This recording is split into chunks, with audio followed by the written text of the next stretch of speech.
So yan, magandang araw po sa inyong lahat mga kadilait, mga kasagap o mga kalingap.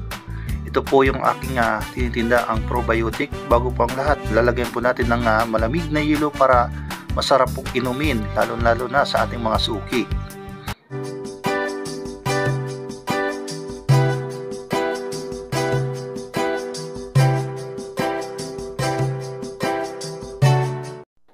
Andito tayo pala sa Naga Central School kung saan po ay uwian na po. Ngayon pong oras ay alas 11 na po ng umaga.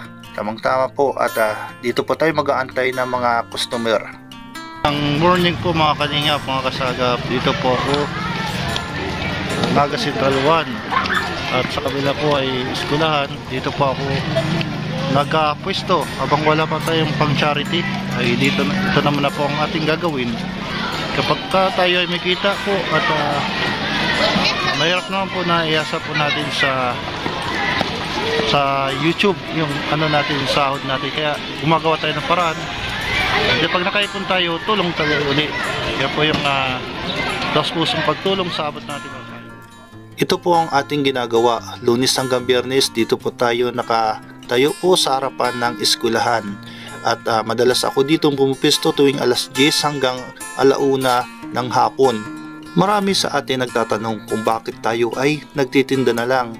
Anyway, ipapaliwanag ko po sa inyo dahil po sa totoo lang ay wala po tayong sahod mismo sa ating YouTube channel, gawa po sa sobrang paghina ng ating views. Sa ngayon po ay gumagawa tayo ng paraan upang makaipon at bumalik uli sa ating pagtulong sa ating mga kababayan. At dito na po tayo sa Naga Central School at mag-aantay. So ngayon po ay tapos na po tayo sa paaralan doon sa Central. Ayan po yung delight natin itinda. Punta po tayo sa isang location doon po sa LTO Sabang. Doon po tayo magbibenta at maglalakad po tayo. Oras po ngayon ay alas 2 ng tanghali. Dito po tayo sa kabaan ng Peña Francia. Maglalakad. So, ito po yung araw-araw nating nirorotahan mga kalingap, mga kasagap. At habang wala pa tayong charity, nag-ipon pa lang tayo ng pangtulong. Ito naman natin ginagawa natin para kumita ng pera. Kasi po, sobrang baba po ng ating views, wala tayong sinasahod ngayon. Kaya ito na muna, samantala. Patawid tayo ng kalsada.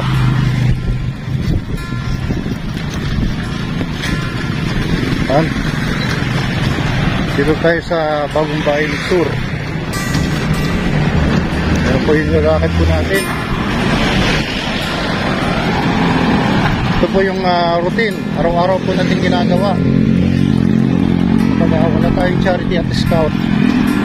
At kuminsan po pag day po natin ay nag-scout po tayo. Nakaramdam ako ng sobrang hapdi sa aking mga paa. Yung pala ay may bintana na pala ang ating tsinelas.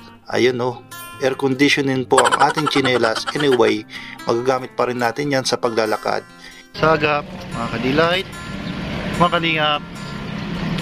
Dito na tayo sa LCC Mall at papunta tayo ng LTO.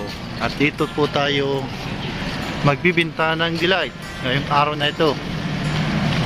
At punta na natin po at makarami-rami tayo ng ating binta.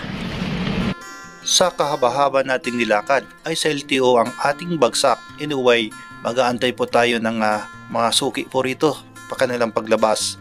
So yan lang po mga kadelight o mga kasagap, mga kalingap. Hanggang susunod po and God bless you all.